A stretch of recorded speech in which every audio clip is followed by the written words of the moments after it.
While the Senate discusses involuntary annexation, the House launches its first discussions on a new budget. And what to do about vehicle inspections. We'll tell you next. Quality public television is made possible through the financial contributions of viewers like you, who invite you to join them in supporting UNC-TV.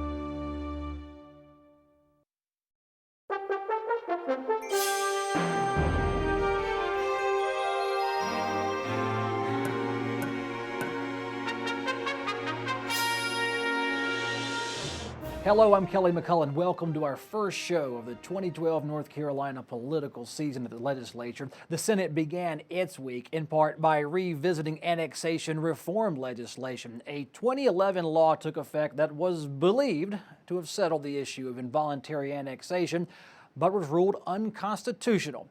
Senate backers are back, believing their new bill answers the court's questions. The Senate made parliamentary motions to pass legislation that would do two things: reverse local annexations in 9 North Carolina municipalities and implement new rules for involuntary annexation. A 2011 law allowed property owners of land subject to an involuntary annexation to challenge the motion by signing a petition.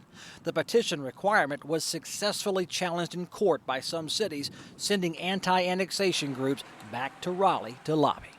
These folks have been through the ringer back and forth like a yo-yo for years and years now, and they thought they had settled it with the petition before, and then we had litigation, and the Superior Court judge decided that the law that we passed was unconstitutional. The 2012 version of annexation reform eliminates that unconstitutional petition requirement in favor of a direct referendum. Every voter living within an area facing involuntary annexation could vote on the matter. Durham County Senator Floyd McKissick believes cities should hold power to grow through involuntary annexation, but agrees that residents should have a voice.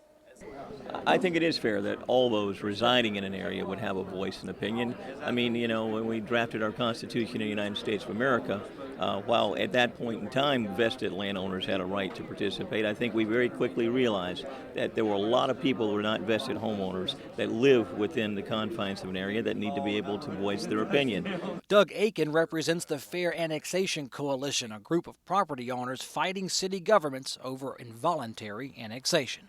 We're fine with the vote if that's what is constitutionally required. The thing that we fought for this long, at least 6 years that I've been in this, is that for the people who are being annexed to have a say in what happens to them and their property. So a petition was one way to have a say, and a vote is another way to have a say. Lobbyists for municipalities have fought and they have compromised on involuntary annexation legislation in recent years. But they told the Senate this week that direct vote on an entire city's annexation plan is unfair to the cities and to the citizens living within the city limits. This election process in the bill on annexation will allow a very small minority of residents in the annexed area only to kill growth in those communities across the state. It's patently unfair to our current city residents, over 5 million of them across North Carolina. The direct vote would require a 50% plus one vote majority to stop a city's involuntary annexation plan for at least 3 years. Property owners living outside the annexation zone could not vote in the referendum, but people like renters who have no property ownership stake could vote. Is this bill, if it passes, more constitutional friendly, or do you still think it's going to be subject to debate? Well, no, I think it clearly meets constitutional muster. The main thrust, as I understood the arguments in the municipalities that challenged the law, was that the petition process, they said, equated to an election, and they said that they should have an election. If it's going to be an election, it should be an election. So, based on the judge's order, that's why we came back this way, and we're going to have an election. While Buck Newton says it's time to settle anti-forced annexation law in North Carolina, Senator Floyd McKissick defends the legacy of North Carolina towns holding some power to expand in ways he describes has been mostly organized. It's a difficult challenge, but frequently what we've had is good progressive annexation laws in North Carolina allowed our cities to grow and develop in an orderly way, so you don't end up with these donut holes within our cities that are not part of the city limits and don't pay taxes to the city. For groups supporting involuntary annexation, the feeling is that many people will move close enough to a city to enjoy the city life without entering town to pay city property taxes. Is it arrogant for a mayor or a city to be a tad bit resentful for people who live just outside the city line but yet come in and enjoy the parks, enjoy the streets, and all the other good things that come from living in a town? Well, I understand that feeling. There are ways to get around that feeling. First of all, the streets, the majority of the streets, we all pay for through our gas taxes. And there are ways to put user fees on the parks. I understand that. In South Carolina, if the mayor wants to bring in a group outside the city, he goes and convinces them that it's to their best interest to come into the city and receive the services. And so there's an exchange there. You pay taxes for the services, but at least you're making the choice to come in. The House voted this week to move legislation to pay survivors of the old and defunct state eugenics program. The Eugenics Board of North Carolina authorized the involuntary sterilization of private citizens between 1933 and 1974. A bipartisan group of legislators are sponsoring a compensation plan for the program's surviving victims. The bill would authorize $50,000 payments tax-free. The Senate signed off on a new gaming compact with the Cherokee Nation this week. This deal would let the Cherokee Casino launch live card games with human dealers instead of video gambling only. The plan gives the state a cut of the profits in exchange for the rule change. Supporters say 400 local jobs would be created. The state could expect, according to some analyses, up to $90 million in revenue over 30 years. The House must pass the bill next. A House Budget Subcommittee began publicly discussing the 2012-2013 state education budget. Committee members received written budget requests from the university system and Department of Public Instruction. The House Appropriations Subcommittee, writing the 2012-2013 state education budget, received written budget requests from the Department of Public Instruction and the University of North Carolina system. State Superintendent of Public Instruction June Atkinson wrote the House committee members that, quote, multiple years of cuts to textbooks have made it difficult for our public schools to transition to digital material and obtain instructional support materials in our classrooms, end quote. The schools are seeking $76.5 million for textbook purchases, an amount equal to cuts made in the current budget year. The superintendent seeks $16.5 million to fund 5 additional school days as required by state law. $20 million is sought for school food programs. Full funding for the North Carolina Governor's School is also requested. Education Subcommittee member and House Majority Leader Paul Stam says it's very early in this new budget process and lawmakers are waiting all the feedback. Well, we don't know exactly where we're heading until we take votes on doing it, but you have a majority, an overwhelming majority. No, believe me, that does not mean that the majority has settled on the details of the budget. That means we've settled on the broad parameters of the budget, not on the details. UNC System President Tom Ross wrote to legislative leaders seeking $216 million in expansion funding. $17 million would fund nearly 700 new full-time student positions, 0.3% growth. $11.5 million is requested for 6 system campuses to earn based on performance. University leaders request $88.6 million for student grants, $10 million for faculty recruitment and retention. $4.6 million would be used to boost retention and graduation rates at 8 university campuses. Representative Rick Glazier of Cumberland County is an education subcommittee member. Well, I think everybody would hope that we would be trying to find a way to have a balanced and stable budget. I think that there's certainly the majority's indicated there's going to be some continuing cuts because they don't want to look at any other revenue sources. But I'm hopeful that we can continue to try to find ways to work together to minimize the harm of any cuts that are coming. The Education Subcommittee's budget chairman outlined rules preventing the committee members from shifting money money between educational agencies. For example, a representative couldn't request taking money away from the public schools to fund a new community college program. That's not allowed. The chairman reported that state revenues could exceed expectations by over $200 million, and they say they'll fight for increased education funding. The chairman also say the cuts outlined in last year's budget will not be deepened in this year's budget, at least not at the subcommittee level. They keep talking about this $230 million availability overage, and you've got 40 other things I think that are going to take priority over that, so that there really isn't going to be any extra money except what is already there. So we're going to have to be extremely careful with the cuts already enunciated for this year's budget, and to make sure that those cuts don't get deeper. The House Appropriations Committee breaks down into numerous subcommittees, one of which covers the education budget, and that's where Representative Brian Holloway sits in power as a chair member of that. Thanks for being on the show. Yep, thank you for having me. I appreciate it. Representative Paul Stam says we don't know what's going to happen until we see what happens with these floor votes, but it seems like you have a plan in place on a framework for educational spending. Right.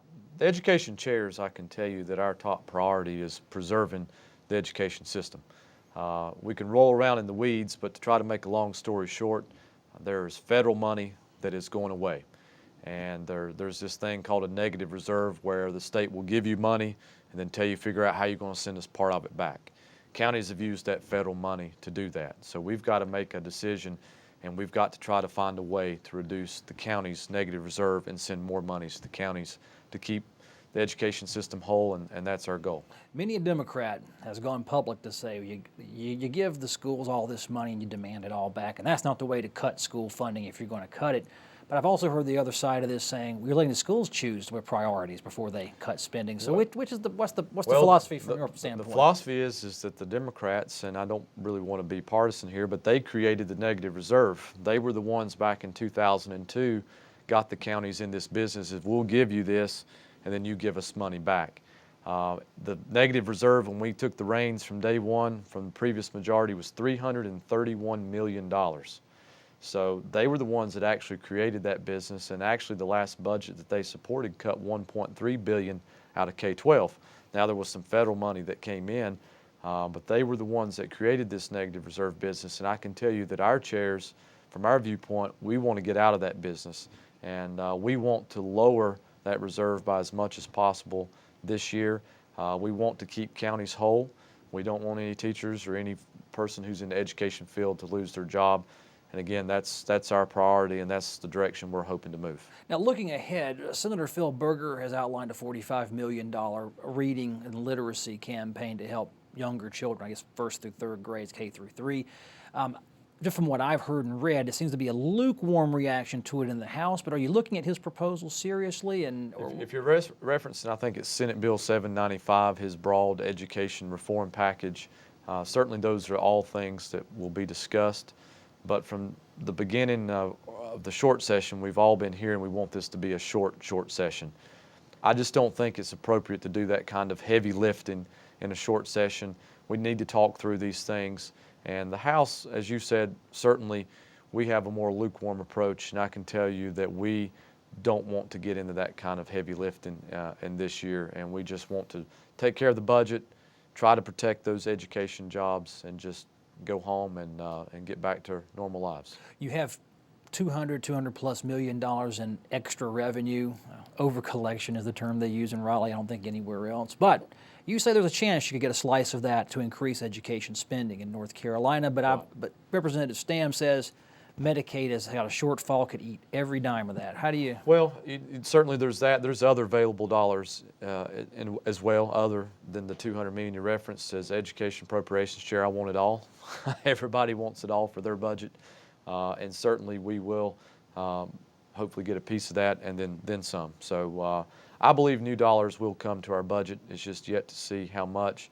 And I can tell you the chairs, we want to apply every dollar we can to the K-12 to reduce that negative reserve, because again, those federal dollars are gone, and we realize we're going to have to put more in to keep everybody with a job, and that's what we want to do. Representative Brian Holloway, appreciate it. Thank you so much, appreciate it. Governor Bev Perdue released her budget proposal last week, including education spending plans.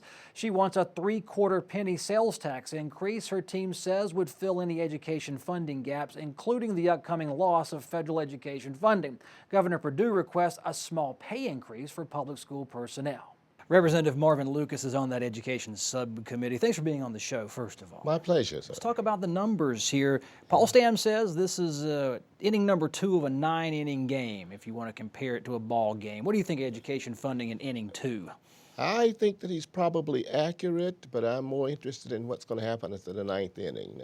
If hopefully we can find some more revenue and produce more goods for our students. Representative Mickey Michaud says there's $200 million out there in extra sales tax revenue from an improved economy. But that's correct. He says he doesn't expect any of that to come to education. Do you expect to get a piece of the pie? I would love to, but I don't expect it because we have some real glaring needs there that I think they're going to take that and use it to shore up some of the shortfalls that we have in health and human services. On the education front, what do you see as absolute needs? My number one priority would be to really stop the bleeding on flexibility cuts to our local LEAs. We've just put this on them now for about 3 or 4 years continuously, and there's nothing else to flexibly cut. We've just placed it down to them and then really said to them, well, you made that cut, you made that decision. I think we've really got to fund them back to the levels that we've traditionally funded them around 2007, 08, and stop the flexibilities. Yeah, I've heard a philosophical debate on this where Republican leaders say, hey, we give them a pot of money, we let them choose where they want to cut, but we tell them to cut. They seem to be shirking away from telling spending reductions must happen at the local level. Well, it's gotten to the point now where they really have to cut, and they're deciding now, do I cut personnel, do I cut textbooks, do I cut auxiliary services? What needs to be cut? The bone, we've cut through the bone now into the sinew, and we've just got to stop that flexibility process. It's no longer applicable. We've just overdone that. I've also heard that, and this comes from folks like the Pat McCrory campaign, that money doesn't equal positive results, and giving more money doesn't equal positive results. What does money play when you talk about school funding and getting positive results? Money certainly does help to get positive results. I mean, we just have not given our teachers a raise now for several years. We've frozen their salaries. We're beginning now to get diminishing returns because some of the teachers are getting out of the workforce. The cost of living has gone up for them, and we've not given them the recourse to feed their families. And they just have to do that, and we're getting more and more students. I understand we may not have quite as many students this year as we traditionally do get, but the students that we do get do need to be adequately funded. Is there anywhere in this public education budget that you see as a professional in that field where you could cut, say, over here in this part of the budget to help school teachers and teaching assistants get a higher salary? Maybe some loss over there, but nothing catastrophic, as you say. We've done a lot of that for the last 3 or 4 years, and now I think we probably have turned over all the eggs in the basket that we can turn over there. And I just don't know of any large egg that we can turn over now to attribute to education, short of more revenue.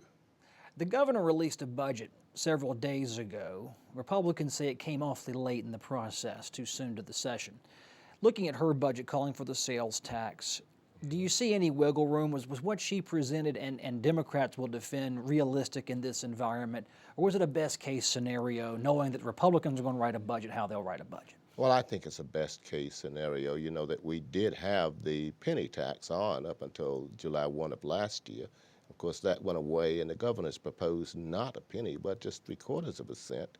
And I propose to you that that can be implemented without any real burden upon anybody. And yes, we must pay for our education. Our funding for education has dropped to some places, say 48th, 49th in the country, and gosh, that's not a good place to be in. Is there anywhere in the budget that is overfunded, you think, that funds could be redirected to boost education even more without raising new revenues? Well, I look at education very religiously, and I can't speak for those other sources of the budget. I'm sure that there are some areas that are not in my domain that we could find some additional funding for education. But as you know, the rules of engagement prohibit us from raiding other pots of money for education. So we're just kind of in a limbo situation. Representative Marvin Lucas, thank you so much for being on. Thank you. A joint oversight committee on transportation heard the Department of Transportation's request for the short session. This committee must approve proposals before they can be drawn up as bills. Expect to see legislation allowing the spending of excess toll revenue on projects other than the toll roads debt. Regular debt payments on the toll roads would be the first payment made from collections. However, a DOT request to make toll road data private was also approved by the Oversight Committee. This bill would exempt that tolling data from any open records requests. The same Transportation Oversight Committee approved the possibility of removing the race designation from North Carolina driver's license. The race designation is often left blank on current licenses. Racial descriptions might be leaving soon, but a person's veteran status will be added. The DOT wants a deadline extended, requiring it to include military service on the driver's license. The Department of Transportation is developing a new licensing system and needs more time. Those other DOT requests were rolled into one big yes vote from the Oversight Committee, but an idea that would have exempted new cars from safety inspections faced rocky sailing. DOT officials and legislative researchers report that newer cars don't need safety inspections. They're so new, they're safe statistically. That didn't stop lawmakers from disagreeing and mentioning that many small businesses offer inspection services and need the revenue. North Carolina's Department of Transportation asked lawmakers to grant it some leniency to exempt vehicles up to 3 model years old from mandatory annual inspection. That inspection all drivers must pass with their cars before they can renew their registrations. Legislative researchers had reported to lawmakers that safety inspection exemptions could be safely implemented, but the majority of the Joint Legislative Oversight Committee on Transportation disagree with that feedback. First, they worried about cars not receiving any inspection at all those first 3 years. Second, some had expressed some concern that drivers wouldn't read their registration cards correctly and not get inspected when they had to. And third, some legislators worried that lifting this government mandate would cost small businesses and cost jobs in places like garages. If you're looking at safety in the general public, and what I'm looking at, and if you're looking at small business owners, 7,500 of them do inspections, a lot of those would be impacted. A lot of them would lose one employee. Some may lose more, and that's a big source of their business. So I'm for keeping our small businesses operating at full bore. Some committee members offered alternative ideas based not on the car's age so much as how far the car has been driven those early years. Besides, supporters say the inspection exemptions would save consumers money, putting cash back into their pocket. You can tweak it, as I said earlier, and put a mileage limitation on it if you exceed a certain amount of miles. But you take a little old lady that buys a brand new car and puts 500 miles a year on it, that vehicle doesn't need to be inspected every year, and it does add bureaucracy and government to it. If we can cut down some bureaucracy and help the consumer, I think we should. The committee voted 7-5 to not draw up any legislation to offer vehicle safety inspection exemptions. That likely means no movement during the 2012 short session. But about maintaining government regulation to support small business in North Carolina, especially those offering inspections? I don't like government intervention, but I do love safety. A legislative committee that evaluates state program effectiveness supports the study of tracking state vehicles using global positioning software. The Department of Administration already has this authority to install trackers on its vehicles, but hasn't done so over cost concerns. The Program Evaluation Oversight Committee discussed the value of the information provided by satellite tracking against the debated Orwellian tinge of surveillance. I'm not sure that this is necessary to run motor fleet. And if it didn't, I don't think we ought to be doing it. It's Big Brotherism at its best for some of you that used to speak to Big Brotherism. This is not monitoring any individual's personal vehicle or anything else used. This is the state-owned state vehicles and having data and information about where state employees are taking and driving those state vehicles. A small number of state-owned cars would be fitted with tracking equipment as a test run, but lawmakers want consultation before any state agency launches a full rollout of vehicle tracking by GPS. Franklin County Representative Glenn Bradley filed legislation opposing the indefinite military detention of Americans by federal authorities without any due process. His state bill would make it an official state house declaration that the National Defense Authorization Act of 2012 is unconstitutional. The representative also announced legislation opposing the United Nations Plan for Sustainable Economic Development, called Agenda 21. Many conservatives say this UN action plan threatens American freedom. Bills such as this one have been passed in Virginia, in Kentucky, in Tennessee, in Georgia, in South Carolina. We're no longer first, we're last. Representative Bradley's bills sit in the House Rules Committee. Find us online at facebook.com/legweek. That's where you can comment on stories and ask questions. I'll be tracking that Facebook page. Follow us on Twitter. Our Twitter name is @NCN and our website, unctv.org/legweek. Thank you so much for watching, and we'll see you next week.